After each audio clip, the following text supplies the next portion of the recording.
Merci. La parole est à monsieur Joël Giraud.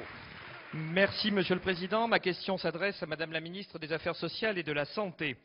Pendant les 5 dernières années, assurer une offre de soins hospitaliers de qualité sur l'ensemble du territoire était loin d'être la priorité. Le précédent gouvernement a laissé se propager des déserts médicaux avec un seul et unique objectif, réduire le poids de l'hôpital public de proximité qui, paraît-il, coûtait trop cher au détriment de la qualité de l'offre de soins.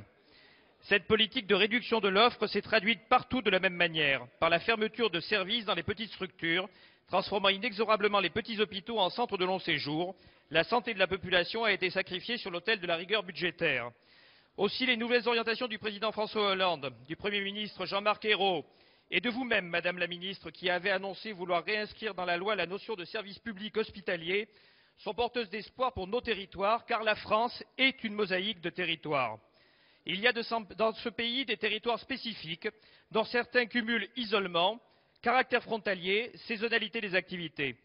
En décembre 2011, nous apprenions stupéfaits, en question d'actualité, que le gouvernement Fillon avait décidé de fermer le service de réanimation de l'hôpital de Briançon, situé à 90 km de route de montagne du plus proche centre hospitalier, et ce, avant même toute concertation dans le cadre de l'élaboration du plan régional de santé, malgré l'isolement, malgré un accord transfrontalier avec l'agence de santé du Piémont, condamnant à mort environ 15 à 20 patients par an, tandis que 80 subiraient des dégâts irréversibles. Alors mes questions seront simples. Êtes-vous prête à étudier pour les zones isolées un coefficient correcteur à la tarification, comme il en existe en banlieue parisienne, en Corse ou en Outre-mer, et à prendre en compte la forte saisonnalité de ces sites? Êtes-vous prête à mobiliser vos services pour qu'au sein de la mission opérationnelle transfrontalière, la question des territoires de santé transfrontaliers devienne une priorité? Et s'agissant du cas particulier du centre hospitalier de Briançon, et afin d'éviter le départ massif de médecins, êtes-vous prête à prononcer un moratoire sur la fermeture du service de réanimation dans l'attente des résultats de l'enquête de l'IGAS que vous souhaitez diligenter? Merci. La parole est à Madame la Ministre des Affaires sociales et de la Santé, Marisol Touraine.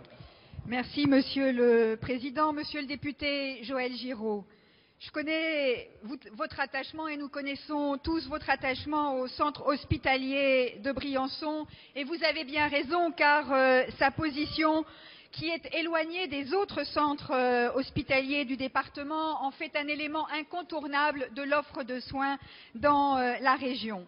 C'est la raison pour laquelle, pour que l'ensemble de la population puisse compter sur des soins de qualité, des soins de proximité, il est nécessaire de faire en sorte que cet hôpital retrouve l'équilibre financier et retrouve le chemin d'une activité lui permettant de répondre à l'ensemble des besoins. C'est la raison pour laquelle, pour faire face à cette exigence de qualité, d'équilibre financier, de proximité, c'est la raison pour laquelle j'ai demandé à l'IGAS de faire des propositions, ce qui interviendra à la fin de l'année. Et dans l'attente des propositions de l'IGAS, j'ai décidé un moratoire sur la fermeture du service de réanimation afin que la population ne soit pas pénalisée.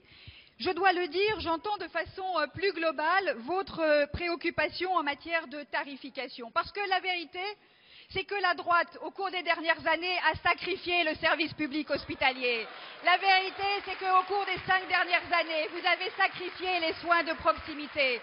La vérité, c'est que la santé des Français a été le dernier de vos soucis. Et ce ne sont pas les promesses inconsidérées, semées à tout vent, au cours de la période électorale qui changeront quoi que ce soit.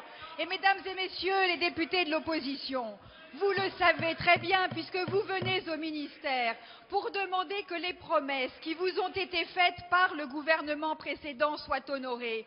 Mais la vérité, c'est que ces promesses ont été semées, pas un centime n'est au rendez-vous. Le gouvernement, lui, s'engagera pour le service public hospitalier.